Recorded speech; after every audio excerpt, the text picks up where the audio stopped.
Hello, traders. Today is Tuesday, July 8th, and this is my analysis for the Euro US dollar, and we are on the 1 hour time frame. So the Euro dollar definitely did turn down on the daily yesterday, as you can see if you go up to the daily. It definitely did engulf down. Definitely has not broken any structure, so the trend based on structure is up, which means that this move down could just be a pullback to this last move up.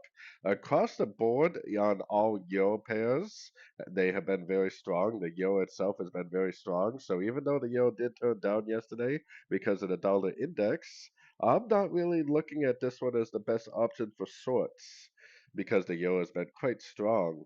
Now I have my Fibonacci retracement on this last move down. If the higher time frames are going to continue to trend, then this move up right here would potentially have to make a lower high compared to this move down.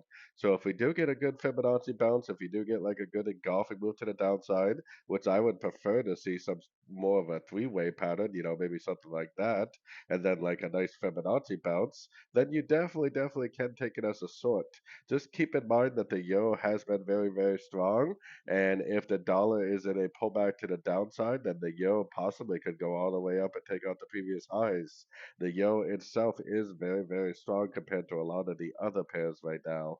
So definitely keep an eye on your fib levels. If it makes a lower high, you can definitely try to take it as a short. So anyways, don't forget to check out my free Discord channel, link down here in the corner. Take a look at my website, fxpipcollector.com. And as always, thank you for watching and happy trading.